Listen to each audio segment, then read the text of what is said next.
waaw Pape on a le hashtag déclic sur les différentes plateformes mi nga xamante ne moom la TFM am won lañ ko question yi bëri na nag question yi bëri na torop mais dañ ci tànn ñaar am na benn boo xamante ne c'est sur le volet politique donc kii Mafal Diop la moom nee na après avoir intégré la mouvance présidentielle quelle est votre relation au jour d'aujourd'hui avec Doudou Ka votre rival qui voulait la mairie de Ziguinchor donc loolu moom mooy première question bi nga xamante ne moom je pense qu'il va répondre à cette question. waaw après ñu dem ci beneen bi donc voilà mu répondre ci question bu Mafal Diop voilà super. Oui, je pense que d'abord Doudou Ka n'est pas mon rival politique et c'est une mouvance, la mouvance présidentielle en fait l'APR de façon générale vous savez que il y a APR nga bokk il y a non man bokkuma APR. Mouvance présidentielle nga mouvance présidentielle la bokk donc d'abord il y avait un leadership éclaté il y en a qui se réclamaient de Doudou Ka d'autres de Benoît d'autres d'un certain docteur Mendy d'autres de DG Barry d'autres de Angélique donc de façon générale ñoom ils étaient là en 2017 quand j'ai gagné la mairie c'était mes rivaux aussi donc ça m'a pas permis de gagner l'ensemble des bureaux de vote de Ziguinchor donc aujourd'hui ñu ngi bokk ci mouvance présidentielle pour l'instant moi je pense pas que j'ai un rival dans cette mouvance parce que d'abord on connaît pas la date des élections et ensuite je pense que le problème de la candidature à la mairie ou pas va se régler au niveau de cette mouvance. Mais yow candidat nga. Pour l'instant je peux pas dire que je suis candidat parce que on parlait on pourrait parler de négociation tout à l'heure j'appartiens à un parti politique ensuite à une mouvance et je pense que quand même il y aura des règles qui seront érigées à l'intérieur de la mouvance. Mais ça allié il faut moom vraiment joxuñu la bopp de te mel ni concurrent lañ la def. Oui, c'est ça. Bon, si on est dans le champ politique aussi, mais moi, ça ne m'a jamais ébranlé. Ça me jamais. Mais nan ngeen di expliquer percée bi Ousmane Sonko def foofu. Est-ce que c'est l'acte 1 dañ ko dal ci internet ba. Ah mais bon, c'est même mouvance. Ah, je pense. Est-ce que c'est l'acte 1 il y a même un internaute qui a demandé question internaute. Est-ce que c'est l'acte 1 d'une défaite pour les prochaines élections locales? Non, moi je n'analyse pas ça comme ça parce que il faut aussi voir la typologie des élections. Oui. C'est-à-dire Ousmane Sonko a fait une percée dans une élection. La réalité d'une élection à une autre, c'est différent. Mais nan ngay comprendre percée boobu? Non, attends, j'explique. Parce que parle de percée. Oui. Si vous analysez les résultats de l'élection présidentielle de 2012, mais on avait perdu plus largement qu'en 2019. On avait perdu, moi par exemple, sur mon bureau de vote, dañ ma fa dóoru métti alors que Macky Sall amuloon en ce moment le président, il n'avait pas ses représentants qu'on disait fort au niveau de Ziguinchor. Mais réalité, élection présidentielle ak bu élection locale ou législative, c'est différent. Ça m'a pas permis. D'ailleurs, quand moi j'ai rencontré certains jeunes, quand on a perdu lamentablement en 2012, le président Wade, je pense que beaucoup m'a demandé comment ça s'est passé. J'ai dit on a été laminé. J'ai perdu dans mon bureau de vote et j'ai perdu. Ce qui n'a pas été le cas en 2019. J'ai gagné mes 3 centres de mon quartier. J'ai gagné mon bureau de vote. Et donc, les écarts étaient moins grands. Ça veut dire qu'il y avait un phénomène qui était là. En tout cas, Sonko a eu 41 291, Macky 32 000. À Bignona, Sonko a eu plus de 50 000. Et vous avez eu 27 000 à Bignona. Oui, donc, Sonko a complètement bouleversé la carte politique. C'est-à-dire qu'il n'y a pas que ça. Reprendre les résultats de 2012, à peu près, c'est les mêmes tendances. Mais il faut expliquer. Nous pouvons interpréter les résultats. Nous pouvons interpréter, savoir, c'est que Sonko... Changer la carte politique. Moi, j'étais candidat à la présidentielle. J'avais tenu un discours au Ziguinchor. Ensuite, je suis à 3 mois allé rejoindre le président Macky Sall. Et Sonko s'est retrouvé le seul, parce que aussi il y a une réalité. Les réalités locales, il ne faut pas les occulter. Le président Macky Sall a eu beaucoup de voix au niveau du Fouta et de Fatick. Donc Sonko, c'était le seul fils de la Casamance qui était candidat. Et les gens ont rêvé que... Et puis pardonnez-nous là aussi, de rejoindre le cas présidentiel. Il y a cela, bon... Oui. Kon yow tàggoo bi ngay dem. Non, tàggoo naa sama parti, mais mënu ma tàggoo ni Mais Michel, ils l'ont sanctionné. Il faut partir par conséquent, je suis parti. Mais qu'est-ce qui a posé sur la balance? De rejoindre. C'est-à-dire que Sonko est resté un peu... Je pense que c'est important de m'expliquer point beau avant de venir pourquoi. Sonko est resté le seul originaire de Ziguinchor, originaire de la Casamance qui était candidat. Donc ça a posé. Ensuite, il y a eu des discours. malheureux de certains hommes politiques de la mouvance présidentielle. Les Casamançais se sont sentis offensés. Donc, ce qui a fait que, bon, ensuite, il y en a ñoo xam ne dañ ma merewoon aussi parce que je suis parti à l'avant, ils pensaient que j'allais être candidat. Donc, tous ces facteurs ont fait que surtout la base affective et le vote affectif a aussi joué. Donc les gens pensaient aussi qu'il est en deuxième tour et qu'il fallait donner des chances à Ousmane Sonko et que sa base affective c'était Ziguinchor. Donc tous ces phénomènes ont fait que ils ont voté massivement pour lui. Les gens qui étaient de moi, même certains qui étaient de la mouvance présidentielle ont voté pour lui. Donc ce qui fait qu'il a eu cette percée. Maintenant, on va voir s'il va la confirmer pendant les locales. Ça c'est une autre question. Et en ce moment, on dira que c'est lui qui a la base à Ziguinchor, parce que ce sera deux Ziguinchorois qui vont s'affronter, ce soit moi ou un autre. Mais lui aussi, on aura la même réalité, on sera issu du même tissu social, donc je pense que c'est important.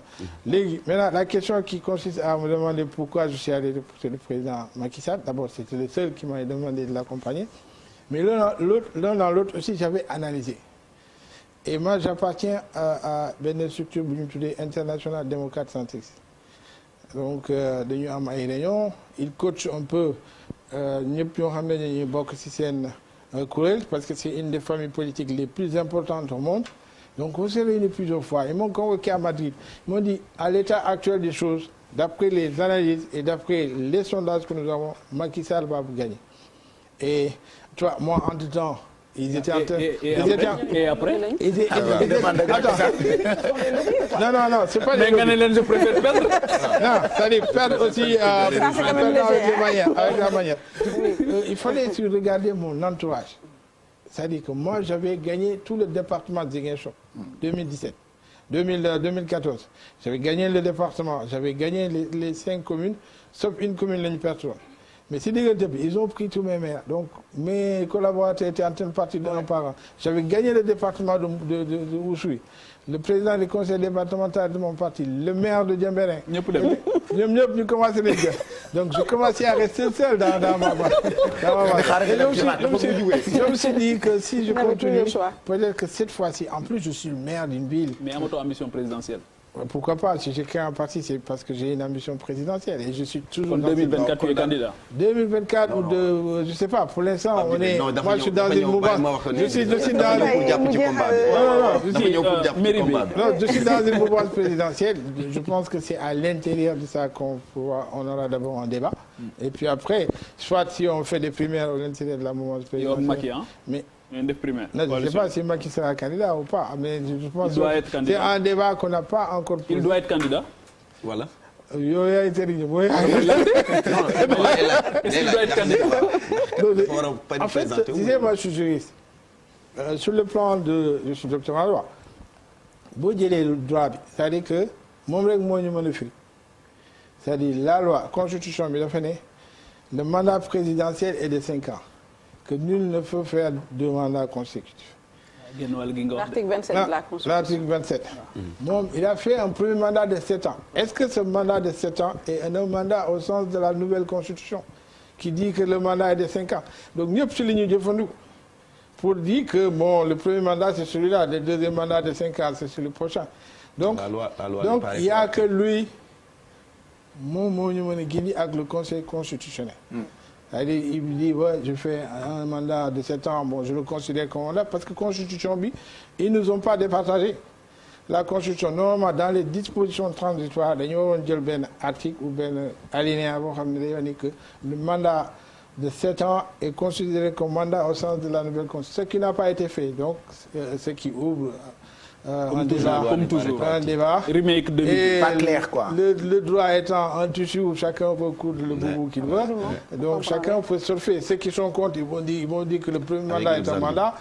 Ceux qui sont pour vont dire que le premier mandat n'était pas un mandat. Pour arrêter parce qu'en 2012, 3e candidature, il y a porté malgré réticence ou une bonne partie de l'opposition et d'une certaine société civile, il y a le droit de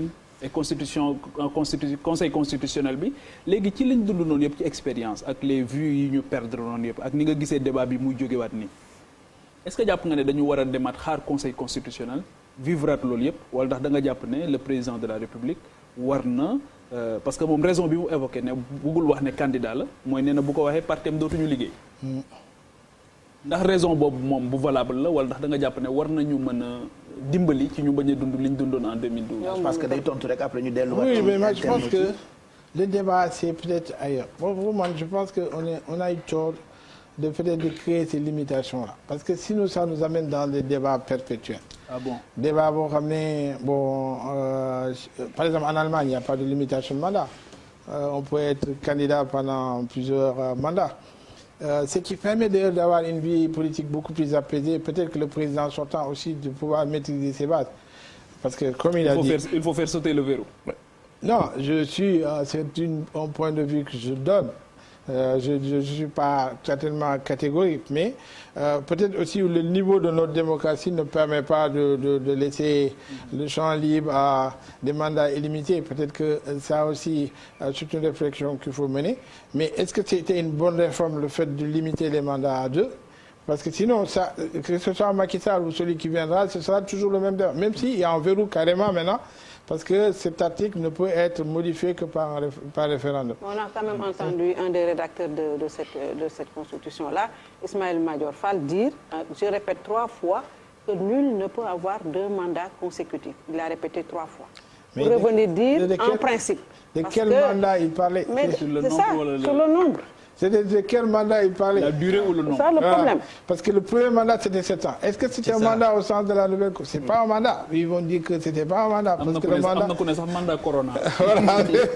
Bon, on va retrouver Benen internaute avec Mairie. Souleymane Sall, il s'appelle. Voilà, Souleymane Sall, la question, c'est par rapport à li nga xamantene moo di voie 54 bi.